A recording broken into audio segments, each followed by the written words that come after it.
Hello, welcome to the power education. Power education के YouTube channel पर आप लोग का बहुत बहुत स्वागत है। इस चैनल के माध्यम से बच्चा लोग आप लोग को कौन सा पेपर करवाया जा रहा है और आपको बराबर कोई ना कोई सीरीज दी जा रही है। और आप लोगों के कमेंट पर हमने एक ब्रह्मास्त्र सीरीज स्टार्ट किया है, जिसमें आपको एक तरफ से मेन या इंपॉर्टेंट डेरिवेशन और डेफिनेशन को करवाया जा रहा है।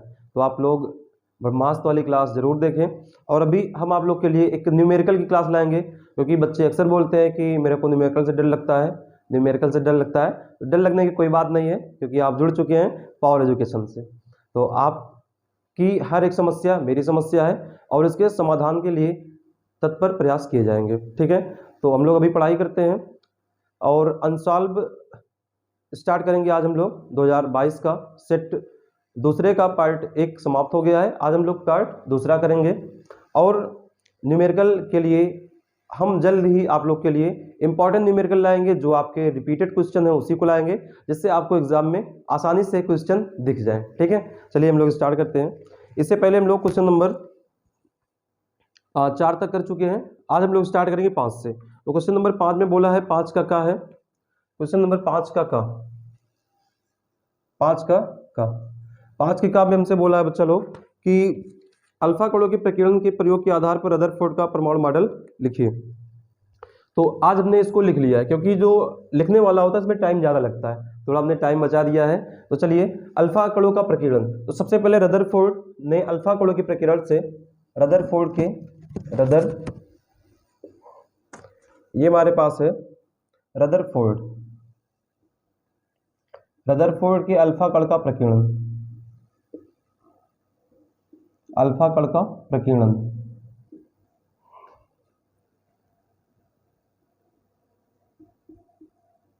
तो रदरफोर्ड के अल्फा कण का प्रकीर्णन क्या होता है? इसमें रदरफोर्ड ने क्या किया, कुछ या एक रेडियोएक्टिव पदार्थ लिया और उस रेडियोएक्टिव पदार्थ से अल्फा कणों की बमबारी करवा दी एक पतली पन्नी के ऊपर। मतलब एक पन्ने की सोने की पतली पन्नी लिया और उस पर अल्फा कणों की बमबारी करवा दी। और वो अल्फा कण ऐसे थे जिसमें उच्च गतिज ऊर्जा थी, उच्च गतिज ऊर्जा वाले अल्फा कण से बमबारी करवा दिया और इस पूरे सिस्टम को इसने निर्वात में रखा। निर्वात में रखने का रीजन क्या हुआ? निर्वात में इसने इसलिए रखा कि किसी भी अल्फा कण की आपस में कोई टक्कर ना हो। तो यहाँ से जब इन्होंने, ये हमारे अल्फा किरण है, क्या है? अल्फा किरण। और अल्फा किरण की इन्होंने बमबारी किस पे करवा दी? अल्फा किरण की बमबारी करवा दी। हमारे पास कोई परमाणु का नाभिक है, मतलब जो रेडियोएक्टिव तत्व है, और इस पे अल्फा कणों की बमबारी करवा दी। तो उन्होंने देखा कुछ अल्फा कण इस परमाणु में सीधे निकल गए, कुछ अल्फा कण परमाणु में सीधे निकल गए। तो जिसके आधार पे इन्होंने कहा कि कुछ अल्फा कण सोने की पन्नी से बिना विक्षेपित हुए सीधे निकल गए। इससे यह निष्कर्ष निकला कि देखो, अल्फा कण सीधे जा रहे हैं, इसका मतलब भीतर से क्या होगा? खोखला होगा। तो इन्होंने ये निष्कर्ष निकाला कि परमाणु का अधिकांश भाग खोखला होता है। मतलब कुछ अल्फा कण सीधे निकल गए, इससे ये निष्कर्ष निकाला इन्होंने कि परमाणु का अधिकांश भाग क्या हुआ? खोखला हुआ। मान लेते अगर ये ठोस होता तो क्या ये अल्फा कण जा पाते? तब भी ये अल्फा कण जो होते ऐसे मुड़ जाते, इधर मुड़ जाते। ठीक है, पहला निष्कर्ष ये निकला कि परमाणु का अधिकांश भाग क्या है? खोखला है। दूसरा कहा कि कुछ अल्फा कण छोटे कोण से विक्षेपित हो गए।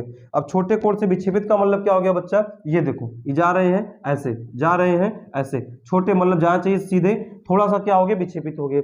इसका मतलब इन्होंने क्या बताया कि परमाणु का संपूर्ण धनावेश एक सूक्ष्म स्थान पर केंद्रित रहता है। मतलब जो भी अल्फा कण छोटे कोण से विक्षेपित हो गए, इसका मतलब इन्होंने क्या बताया कि परमाणु का संपूर्ण धन आवेश एक सूक्ष्म स्थान पर केंद्रित रहता है।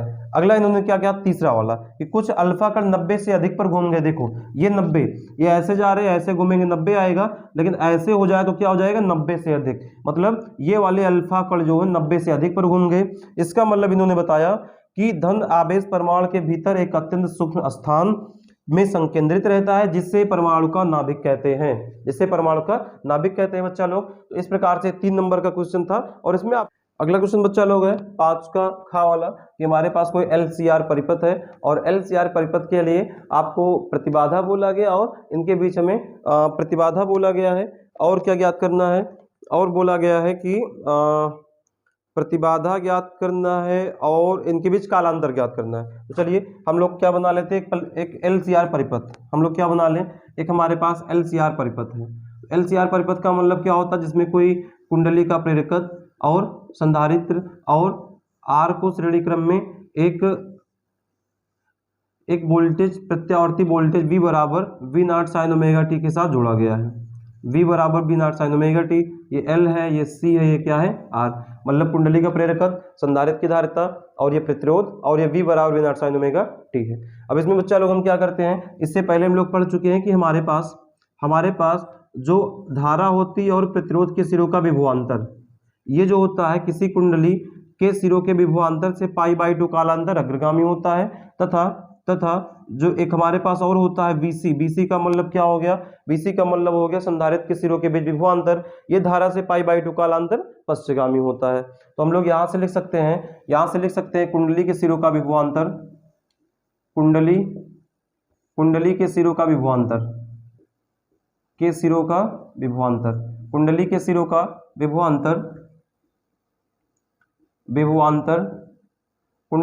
का विभवांतर VL धारा I से π/2 का मतलब 90 कालांतर अग्रगामी है, π/2 कालांतर अग्रगामी है, ठीक है बच्चा, अग्रगामी है।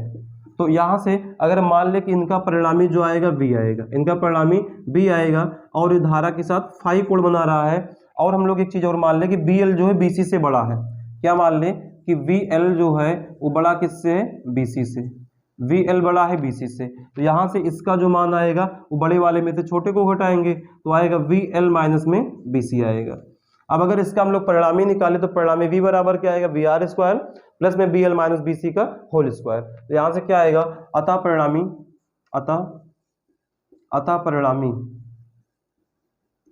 परिणामी बराबर क्या आएगा, ये आएगा V बराबर अंडर रूट BR स्क्वायर मतलब प्रतिरोध के सिरों का विभवांतर, और प्लस में क्या आएगा VL माइनस में BC का होल स्क्वायर, ठीक है।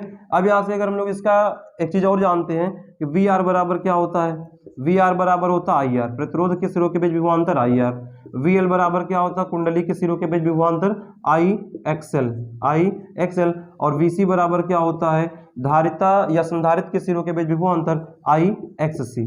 अब हम लोग क्या कर लें कि इसका मान उठा के यहाँ रखते हैं, तो इसका मान उठा के यहाँ रखेंगे और दोनों पक्ष का वर्ग कर देंगे, तो ये वाला अंडर रूट हट जाएगा, इधर स्क्वायर आएगा, तो आएगा V स्क्वायर बराबर यहाँ मान रखेंगे तो क्या आएगा IR का स्क्वायर प्लस में यहाँ से क्या आएगा VL IXL माइनस BC का क्या आएगा IXC का होल स्क्वायर। अब बच्चा लोग क्या करेंगे, I स्क्वायर कॉमन ले लो, तो यहाँ से मिलेगा V स्क्वायर बराबर हमें क्या मिल जाएगा, I स्क्वायर कॉमन कर लिया तो मिल गया R स्क्वायर, और प्लस में क्या मिल गया XL माइनस XC का होल स्क्वायर। अब क्या करेंगे, I स्क्वायर को इधर पक्षांतर कर दें, I स्क्वायर को अगर इधर पक्षांतर करेंगे तो यहाँ से हमें क्या मिलेगा V स्क्वायर बटे R स्क्वायर, I स्क्वायर बराबर में यहाँ बच गया मिलेगा R स्क्वायर प्लस में XL माइनस XC का होल स्क्वायर, ठीक है। अब क्या कर लें कि हम लोग इन दोनों का वर्गमूल ले लेते हैं फिर से, अगर वर्गमूल लेंगे तो यहाँ V अपॉन I आएगा, यहाँ अंडर रूट लग जाएगा, ये हमारे पास आएगा V अपॉन I बराबर अंडर रूट R स्क्वायर और प्लस में क्या आएगा XL माइनस XC का होल स्क्वायर, ठीक है। अब हम लोग क्या कर लेंगे, अब हम एक काम करते हैं कि जो V अपॉन I होता है, V अपॉन I बराबर उसको बोलते हैं प्रतिबाधा, परिपथ की प्रतिबाधा, और उसको Z से लिखते हैं, तो यहाँ लिख देते हैं V अपॉन I बराबर क्या होता है, Z होता है, जिसे बोलते हैं परिपथ की प्रतिबाधा। तो यहाँ से बच्चा लोग क्या आ गया, यहाँ से आ गया Z बराबर under root R square plus में XL माइनस XC का होल स्क्वायर। ये हमारा क्या हो गया, परिपथ की प्रतिबाधा। ये क्या हो गया, परिपथ की प्रतिबाधा हो गया, ठीक है बच्चा लोग। हाँ, क्लियरिटी एकदम बढ़िया है, कोई दिक्कत नहीं है। ये हो गया परिपथ की प्रतिबाधा। अब इसी में थोड़ा क्वेश्चन और आता है, इसको मैनेज कर रहे हैं। इसी में एक फार्मूला हम लोग के पास और होता है कि जो XL होता है, XL जो होता है, XL ये बराबर होता है ओमेगा एल के। ये बराबर किसके होता है, ओमेगा एल के। तो ये बराबर होता है ओमेगा एल के, और जो XC होता है 1/ओमेगा C के बराबर होता है। तो अगर हम लोग इस समीकरण में XL और XC का मान रख दे तो क्या मिलेगा, हमें मिलेगा Z z बराबर under root R square plus में क्या मिलेगा, एक्स एल का मतलब क्या, ओमेगा एल, तो आ जाएगा ओमेगा एल माइनस में 1/ओमेगा c का होल स्क्वायर। ठीक है बच्चा, तो ये हमारे पास क्या आ जाएगा, इसका व्यंजक आएगा कि अगर हमें प्रतिबाधा ज्ञात करना है। और हमसे क्या बोला, कालांतर ज्ञात करना। चलो कालांतर ज्ञात कर लेते हैं। तो कालांतर के लिए हम लोग क्या जानते हैं, tan फाई बराबर फार्मूला क्या जानते हैं, tan फाई बराबर क्या होता है, लंब बटे आधार। अगर हम लोग इसको ऐसे मिला दें, और इसको ऐसे मिला दें, यहाँ के लिए ये वाला लंब होगा, ये आधार होगा। तो देखो लंब का मतलब ये वाला, मतलब ये दूरी VL माइनस BC, ये दूरी क्या होगी, VL माइनस BC। आधार क्या होगा, आधार हमारा VR, क्या हो जाएगा, VR। यहाँ से हम क्या लिख देंगे VL माइनस में BC बटे में VR। अब इसके बाद एक काम कर सकते हैं फिर से, अभी हमने लिखा था VL बराबर क्या होता है, IXL, तो यहाँ से हम लोग क्या लिख दें, अगर वैल्यू रख दें VL बराबर IXL और यहाँ क्या रख दें IXC धारतीय प्रतिघात, और VR बराबर लिख देंगे IR।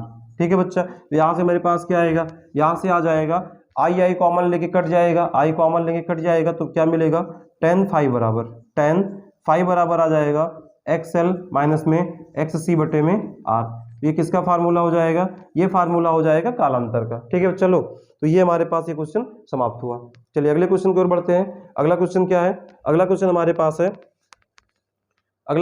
पास है कि अच्छा ये गा का, ये वाला क्वेश्चन नंबर गा है, ये क्वेश्चन नंबर गा है, ये क्वेश्चन नंबर क्या है, गा है। और खा जो है वो आपके सिलेबस में नहीं है, क्वेश्चन नंबर खा जो है वो आपके सिलेबस में काट दिया गया 30% में। ठीक है, चलिए वीडियो अच्छी लगे तो वीडियो को लाइक सब्सक्राइब और शेयर जरूर करें। ठीक है, वीडियो को लाइक सब्सक्राइब शेयर जरूर करें, अपने दोस्तों में साझा करें।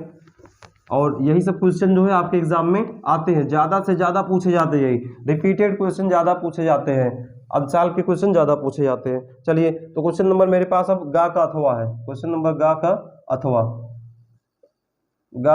है।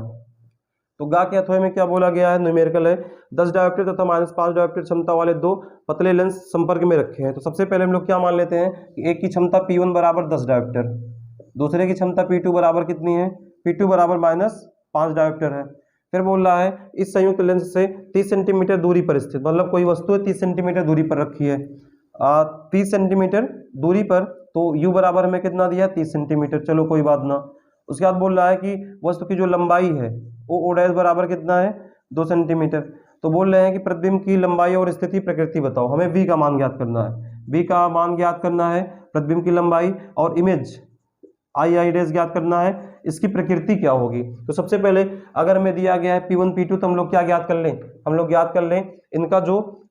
क्या ज्ञात कर लें कि जो दोनों लेंस हैं उनकी क्षमता, तो संयुक्त क्षमता क्या हो जाएगी, संयुक्त क्षमता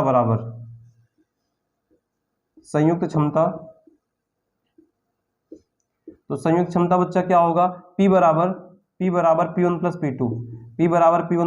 P2, तो यहाँ से क्या मिलेगा, P1 की वैल्यू 10 है, -5 बराबर P बराबर कितना मिल गया, 10 डायोप्टर, सॉरी 10 में से 5 घटाओगे 10 कहाँ बचेगा 5 डायोप्टर। अब हम लोग क्या करते हैं, हमें फोकस दूरी चाहिए, तो हम जानते हैं F बराबर क्या होता है, 100 बटे P, तो यहाँ से 100 बटे क्या आएगा, P का मतलब 5 आ गया, तो 20 पंचे 100, F बराबर कितना आ गया, 20 सेंटीमीटर। अब अगर हमें फोकस दूरी पता है और क्या दिया गया है, U का मान दिया गया है, तो हम लोग V का मान ज्ञात कर सकते हैं with the help of lens formula. तो यहाँ से हम लोग क्या लगाएंगे, 1/F बराबर 1/B माइनस 1/U, तो 1/F का मतलब कितना हो गया, 1/20 बराबर में क्या आ जाएगा, ये हमारे पास आएगा 1/B हमें ज्ञात करना है, और माइनस U का मान हम लोग हमेशा क्या लेते हैं, ऋणात्मक, क्योंकि लेंस या दर्पण की हमेशा कहाँ होती है, बाएं ओर होती है, तो ये हमारे पास आ जाएगा -1/30। अब ये माइनस प्लस हो गया, इसको इधर भेजोगे तो क्या आएगा, 1/20 माइनस 1/30 बराबर में क्या आ गया, 1/V आ गया। इसका अब हम लोग क्या ले लें, लासा, इसका लासा लेंगे तो लासा आ जाएगा 60, एलसीएम आएगा 60, और 20 23 60 और 20 दूना 60, तो 20 23 60 आ गया और 30 दूना 60 आ गया, बराबर 1/V आ गया। घटाएंगे 1/60 बराबर कितना आएगा, 1/V आ गया, तो B बराबर कितना आ गया, 60 सेंटीमीटर, B बराबर आ गया 60 सेंटीमीटर। अब हमसे पूछा क्या है, एक तो हमारा प्रतिबिंब आ गया B बराबर 60, अब बोला है प्रतिबिंब कितने लंबाई का होगा, हम लोग फार्मूला जानते हैं, क्या फार्मूला जानते हैं कि M बराबर I डैश बटे O डैश बराबर में बी अपॉन यू। तो वैल्यू रख दो। आई डैश हमें ज्ञात करना है, ये हमें ज्ञात करना है। बटे में ओ डैश कितना दिया है, 2 दिया है, 2 दिया है। बी कितना है, बी की वैल्यू 60 आई है। और यू का मान कितना है, यू का मान है मेरे पास -30। तो यहाँ से देखेंगे 30 से कम 30 दूना 60 और ये 2 दूनी 4 माइनस का। यहाँ से हमें क्या मिल जाएगा, आई डैश बराबर क्या मिल गया, -4 सेंटीमीटर। अब -4 हो गया, प्रतिबिंब की लंबाई प्रकृति पूछा है तो माइनस चिन्ह क्या बताएगा, माइनस चिन्ह बताएगा कि प्रतिबिंब जो बनेगा वो उल्टा बनेगा, मुख्य अक्ष के नीचे बनेगा और वास्तविक बनेगा। तो यहाँ से हम क्या लिख सकते हैं कि जो प्रतिबिंब है वो उल्टा बनेगा, उल्टा, और क्या लिख दें, वास्तविक। तो ये हमारी प्रकृति हो जाएगी। ठीक है बच्चा, ये हमारी प्रकृति हो जाएगी। चलिए अगले क्वेश्चन की ओर हम लोग बढ़ते हैं। अगला घ नंबर बोला गया है। घ में बोला गया है एक ही धातु, इरेज कर रहे हैं, बढ़िया आप स्क्रीनशॉट ले लो। घ नंबर बोला गया है कि कोई एक ही धातु है और एक ही धातु के समान लंबाई और द्रव्यमानों का अनुपात दिया गया, तो हमें इनके प्रतिरोधों का अनुपात बताना है, कोई दिक्कत ना है। चलो बढ़ते हैं अगले क्वेश्चन की ओर। क्वेश्चन नंबर घ। तो क्वेश्चन नंबर 5 का ही घ है। 5 का घ बोला गया है कि एक ही धातु के 3 तारों की लंबाई, तो मान लेते हैं कि माना तारों की लंबाई क्या है, L1 L2 L3 है, कोई दिक्कत ना है, मानने में क्या जाता है। माना तीनों तार की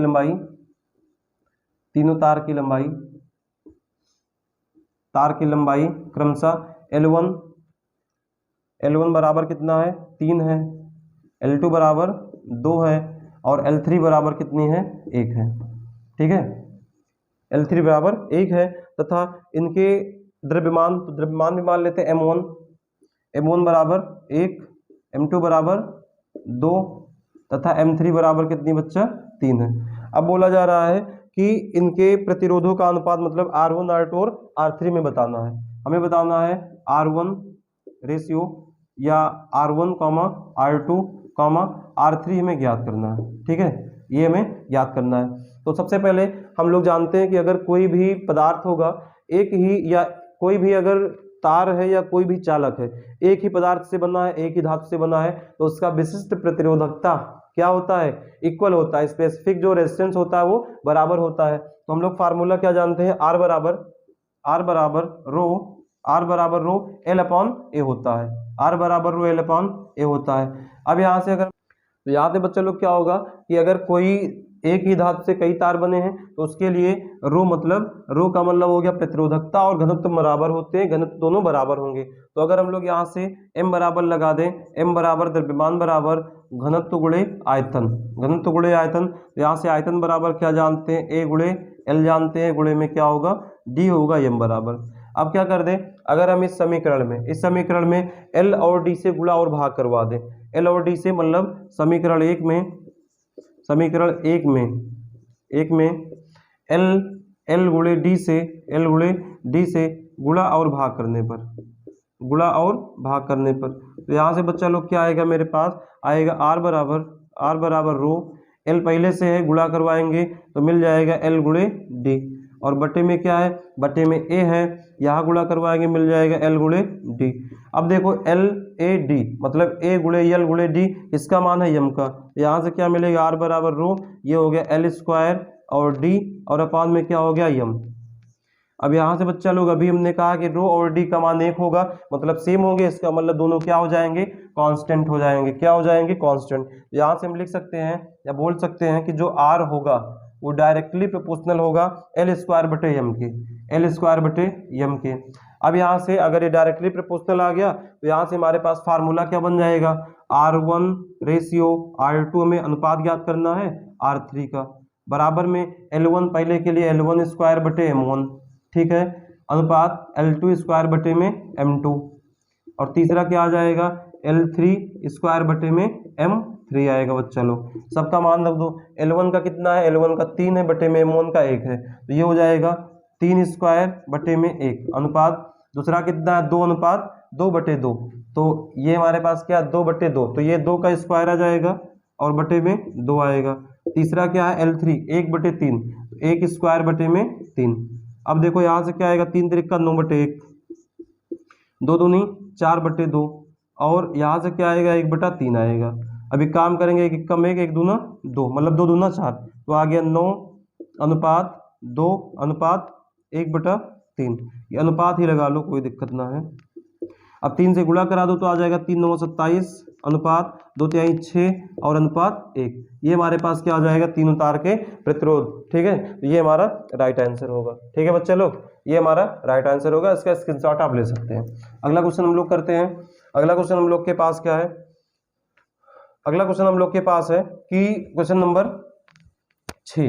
क्वेश्चन नंबर 6 में कहा गया हाइगेंस के प्रकाश द्वारा दिए गए तरंगाग्र अवधारणा के आधार पर परावर्तन की नियम की व्याख्या करना है। तो हाइगेंस के द्वितीयक तरंगिकाओं के आधार पर परावर्तन की, प्रकाश के परावर्तन की व्याख्या करना है। चलो कोई बात ना है। तो सबसे पहले हम लोग क्या मान लेते हैं कि हमारे पास कोई एक फोटो पहले बनाना है। हमारे पास कोई एक परावर्तक तल है जेड डैश है। परावर्तक तल हम लोग कुछ मान लेते हैं जेड और क्या है, जेड डैश है। यहाँ मेरे पास एक परावर्तक तल है जेड और जेड डैश। ठीक है बच्चा, ये कुछ ऐसा है। इस पे क्या मान लेते हैं कि कोई प्रकाश की किरण है, कोई प्रकाश की किरण है जो यहाँ पर तिरछा आपतित हो रही। अरे ज़्यादा दूर चली गई, इतनी दूर मत जा, इतनी दूर जाएगी तो आएगी कैसे। हाँ थोड़ा पास आओ, थोड़ा पास आओ, पास आओ आओ, ये आ गई। अब हम लोग मान लेते हैं कि हमारे पास कोई क्या है, एक हमारे पास परावर्तक तल जेड और जेड डैश है। इस पर कोई तरंगाग्र ए बी तिरछा आपतित होता है। तो मान लेते हैं कि ये ए बी जो है, ये ए बी जो है यहाँ ऐसे आपतित होगा, ए और बी। ठीक है, और ये ए है, इसको मान लेते हैं ए डैश। मतलब माना कोई एक तरंगाग्र ए बी है, एक तरंगाग्र ए बी जो परावर्तक तल के बिंदु ए और ए डैश पर तिरछा आपतित होता है। अब यहाँ से बच्चा लोग अगर हम लोग इसका थोड़ा मान वान निकालेंगे तो देखो ये वाला कोण हमारे पास आई है। ठीक, ये वाला कोण क्या होगा, ये पूरा जो है 90 होता, तो 90 माइनस आई हो जाएगा, 90 माइनस आई हो जाएगा। तो ये पूरा कितना होता, 90। ये अभिलंब है, ये क्या है, अभिलंब है। तो अभिलंब जहाँ होता है हमेशा किसी भी तल पर लंब होता है। ये पूरा 90 होगा। तो अगर आप ये पूरा 90 है तो 90 माइनस आई करोगे क्या आएगा, 90। ये माइनस हो गया 90 और माइनस माइनस प्लस हो गया, तो ये दोनों कट गया। ये मान कितना आ गया, पूरा आई आ गया। अब क्या करेंगे, जितने समय में तरंगाग्र बी का सिरा ए डैश पर पहुंचता है उतने ही समय में बिंदु ए से द्वितीयक तरंगिकाएं निकलती है। बिंदु यहाँ से भी इसको फिर से लिख देते हैं, यहाँ से द्वितीयक तरंगिकाएं निकलेंगी और ये द्वितीयक तरंगिकाएं ए डैश और यहाँ से भी क्या निकल जाएंगी, कोई द्वितीयक तरंगिकाएं निकल जाएंगी। अब क्या करेंगे कि जितने समय में बिंदु बी से ए डैश पर पहुंचता है उतने समय में ए से द्वितीयक तरंगिकाएं निकलकर मान लेते हैं कि ये ए डैश बी डैश पर पहुंच जाती है। और ये जो ए डैश और बी डैश होगा ये नए तरंगाग्र की दिशा को संचरित करेगा। अब बच्चा लोग अगर हम लोग यहाँ से थोड़ा सा फिर से अगर अभिलंब डाल दें, ये वाला कोण क्या होगा, आर होगा।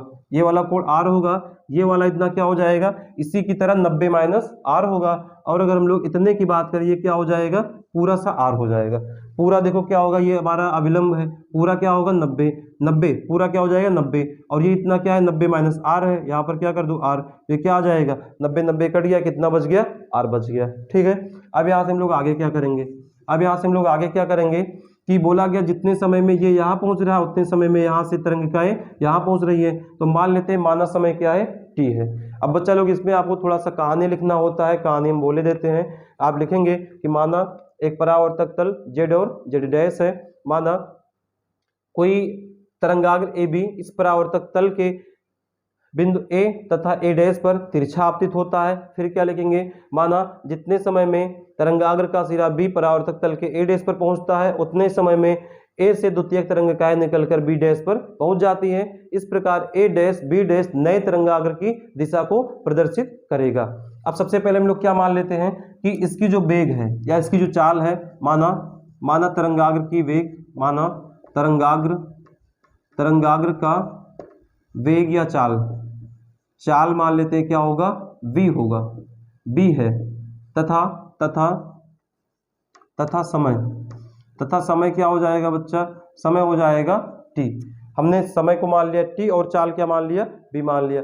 अब क्या करेंगे, बिंदु b से a डैश तक पहुंचने में दूरी हम लोग निकाल लेते हैं। तो b से या b a डैश बराबर ये दूरी और ये दूरी बराबर होगी। तो b डैश a बराबर a b डैश बराबर, अगर हम लोग दूरी बराबर क्या जानते हैं, चाल गुणे समय। दूरी बराबर क्या जानते हैं, दूरी बराबर जानते हैं चाल गुणे समय। तो चाल गुणे समय, तो बच्चा लोग चाल गुणे समय आएगा। तो चाल क्या माना गया है, v माना गया। चाल b है, समय क्या है, t है। तो a b a डैश बराबर a b डैश बराबर क्या आ गया है, b t आ गया है। अब हम लोग क्या करेंगे, अच्छा हमें दिखाना है परावर्तन की व्याख्या। अब परावर्तन की व्याख्या क्या होती है, परावर्तन का हम लोग नियम पढ़े हैं कि आपतन कोण बराबर होता सदैव परावर्तन कोण के। तो हम लोग को वही दिखाना है कि आपतन कोण और परावर्तन कोण आपस में बराबर होते हैं। अगर ये बराबर दिखा दिया तो हम बोलेंगे कि द्वितीयक तरंगिकाएं जो होती है हाइगेंस की, वो परावर्तन के नियम का पालन करती है। तो चलिए अब हम लोग बात करते हैं इस वाले त्रिभुज में। इस त्रिभुज में अगर हम लोग बात करें ए बी ए डैश में, त्रिभुज ए बी ए डैश में अगर हम लोग इसमें बात करें तो हमें दिखाना क्या है, ई बी ए डैश में। अगर ये वाला पूरा कोण अभी हमने बताया था क्या है, आई है।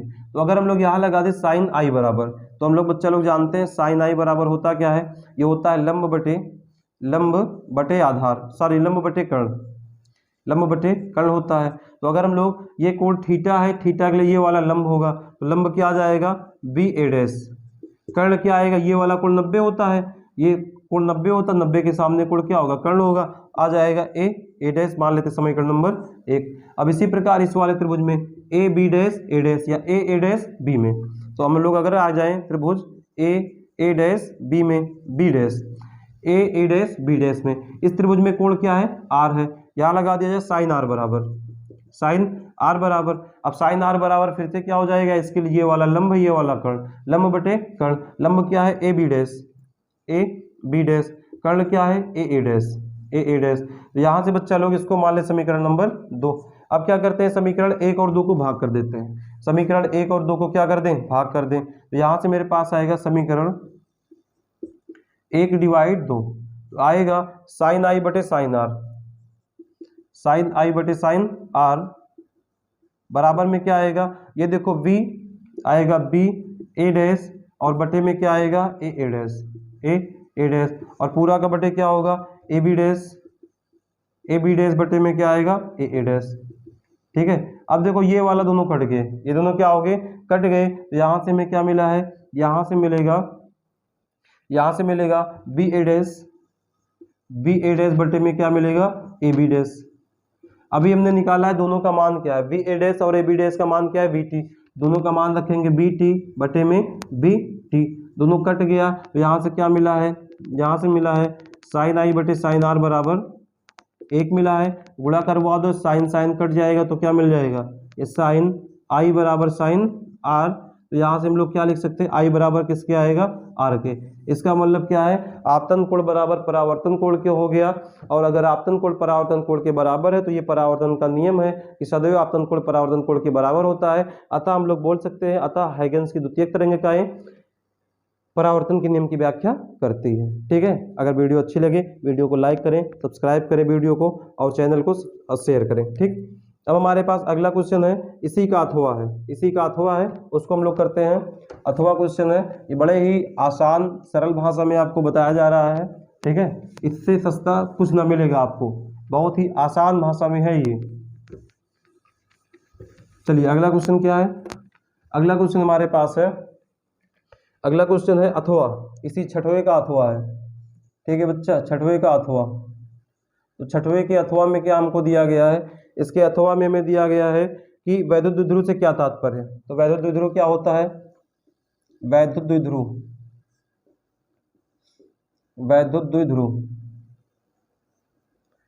द्विध्रुव का मतलब क्या होता है कि हमारे पास कोई दो आवेश हो, या ऐसा बोल सकते हैं वैद्युत द्विध्रुव ऐसा निकाय होता है जिसमें दो बराबर परंतु विपरीत आवेश एक दूसरे से अल्प दूरी पर रखे होते हैं। ऐसे चाव बना लो, ये एक माइनस आवेश हो गया, विपरीत और बराबर, इनके बीच की दूरी क्या होती है, 2l होती है। तो ये हमारे पास क्या होता है, वैद्युत द्विध्रुव होता है। डिफाइन कैसे करेंगे, वैद्युत द्विध्रुव ऐसा निकाय होता है जिसमें दो बराबर परंतु विपरीत, दोनों आवेश अगर 20 है दोनों 20 होंगे, बस चिन्ह में क्या होंगे, अलग अलग होंगे। बराबर परंतु विपरीत आवेश एक दूसरे से अल्प दूरी 2l पर रखे होते हैं। फिर आगे बोल रहा है, फिर आगे हमारे पास क्या बोल रहा है कि किसी वैद्युत क्षेत्र द्विध्रुव को एक समान विद्युत क्षेत्र की दिशा में घुमाने पर किया गया हमें कार्य बताना है।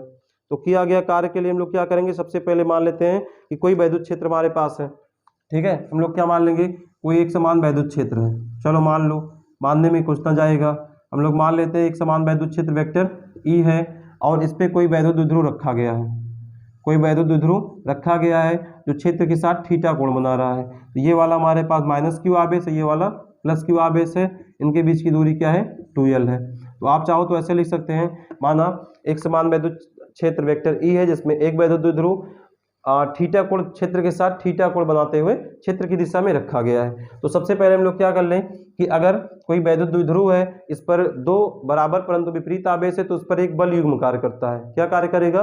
बल युग्म। तो सबसे पहले हम लोग यहाँ पर यही लिख देते हैं, सबसे पहले यही लिख देते हैं कि वैद्युत क्षेत्र ई के द्वारा वैद्युत द्विध्रुव पर लगने वाला बल युग्म का आघूर्ण। यहाँ पर क्या लिख दें? वैद्युत क्षेत्र ई द्वारा वैद्युत द्विध्रुव पर लगने वाले वैद्युत द्विध्रुव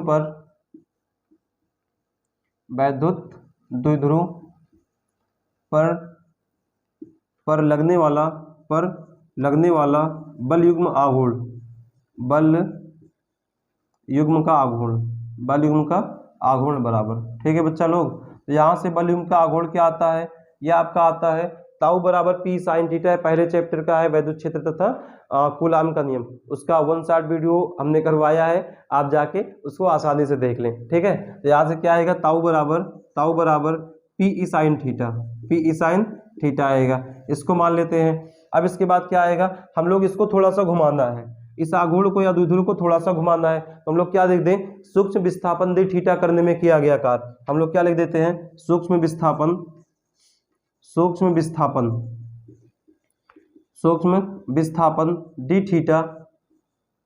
डी थीटा द्वारा किया गया कार्य। तो तुल्य विस्थापन डी थीटा द्वारा किया गया कार्य क्या आएगा बच्चों? कार्य आपका क्या होता है? अगर विस्थापन थोड़ा सा है तो कार्य भी थोड़ा सा होगा। तो यहाँ से हम लिख सकते हैं डी डब्ल्यू बराबर बल गुणे विस्थापन। बल क्या है? बल हमारे पास ताऊ है, विस्थापन क्या है? डी थीटा है। तो यहाँ से आ जाएगा डी डब्ल्यू बराबर, ये आएगा ताऊ का मान क्या है? पी ई साइन थीटा, और ये क्या है? D theta. अब हम लोग कुल किया गया कार्य निकाल लें, तो कुल किया गया कार्य के लिए मतलब द्विध्रुव द्वारा कुल किया कार्य क्या आ जाएगा? हम लोग इसका समाकलन कर देंगे। तो यहाँ से लिख दें द्विध्रुव द्वारा कुल किया गया कार्य,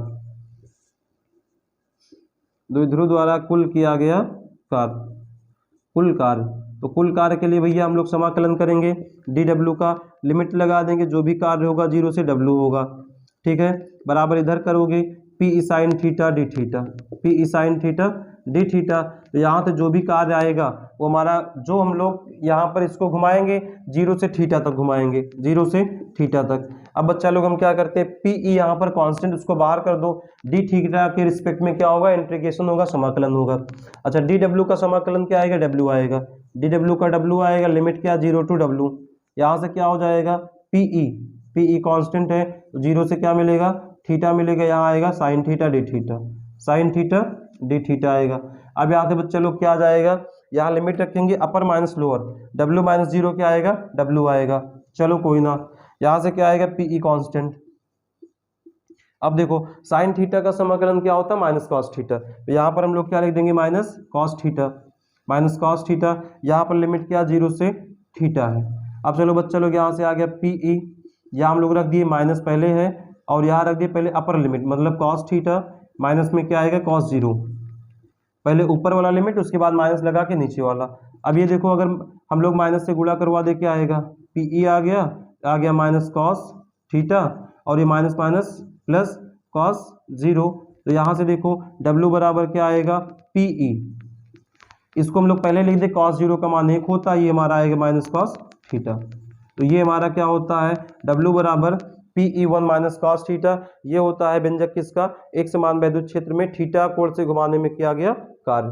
अब इसी में हमसे एक सवाल भी पूछा है, एक सवाल बच्चा लोग क्या पूछा है, इसको आप स्क्रीनशॉट ले लीजिए। एक सवाल हमसे क्या पूछा है, इसी में एक सवाल हमसे ये पूछा है कि हमारे पास क्या है कि एक वैद्युत द्विध्रुव है जिस पर E बराबर हमें दिया गया 10⁵ न्यूटन कूलाम का बल लग रहा है, या बल ये वैद्युत क्षेत्र दिया गया E बराबर। फिर बोला गया थीटा बराबर 30 डिग्री घुमाना है। फिर बोल रहे हैं कि इसका जो बल आघूर्ण लग रहा ताऊ बराबर 6 × 10⁻⁻24 है न्यूटन मीटर है। तो हमसे बोल रहा है कि P का मान क्या होगा, P का मान क्या होगा, वैद्युत द्विध्रुव के आघूर्ण P का मान क्या होगा। तो अभी हम लोगों ने पढ़ा है P बराबर क्या पढ़ा है, या ऐसा बोल सकते हैं ताऊ बराबर P ई साइन थीटा, ताऊ बराबर P ई साइन थीटा, ताऊ बराबर P ई साइन थीटा। यहाँ से बच्चा लोग हमसे बोल रहा है कि 6 × 10⁻24 न्यूटन मीटर का बल आघूर्ण लग रहा है, तो वैद्युत द्विध्रुव के आघूर्ण का मान बताओ। तो यहाँ चलो ताऊ का मान कितना दिया है, 6 × 10⁻24, ठीक है। P का मान ज्ञात करना है, E का मान दिया 10⁵, और ये क्या है साइन थीटा मतलब साइन 30। तो यहाँ से क्या हो जाएगा, ये हमारा 6 × 10⁻24 बराबर में P × 10⁵, और ये हो गया साइन 30 का मान 1/2। अब ये कितना इधर जाएगा तो कितना होगा, 6 दूनी 12, तो हो गया 12 × 10⁻24। ये इधर बटे में आएगा तो क्या होगा 10⁵ बराबर में P। अब इसको ऊपर ले जाओगे तो आएगा 12 × 10⁵। में से 5 हम लोग क्या करेंगे, 24 में -5 क्या हो जाएगा, 29 जुड़ जाएगा, तो 29 हो गया बराबर P। तो यहाँ से हमारे पास क्या आ जाएगा, 1.2 × 10⁵, एक पावर क्या होगी, घटेगी, तो आ गया 1.2 × 10⁻28 मात्रक क्या होगा, कूलाम मीटर, किसके बराबर, P के बराबर। ठीक है बच्चे लोग, यहाँ से क्या आ गया, ये कूलाम मीटर है, P बराबर 1.2 × 10⁻28 कूलाम मीटर। तो ये हमारा क्वेश्चन नंबर बच्चा लोग 6 तक समाप्त हो गया। अब 7, 8, 9 जो है हम लोग अगले पार्ट में करेंगे। वीडियो बड़ी हो रही है, और वीडियो अच्छी लगे तो आप लोग लाइक सब्सक्राइब शेयर जरूर करें। तब तक के लिए अगले नेक्स्ट वीडियो के लिए हम लोग किसी नए उमंग और उत्साह के साथ आएंगे, और आप लोग के लिए अनसॉल्व या बोल सकते हैं न्यूमेरिकल की क्लास जो है बड़ी जल्द ही आएगी। और आप तब तक के लिए पढ़ाई करते रहे, हंसते रहे, मुस्कुराते रहे। जय हिंद।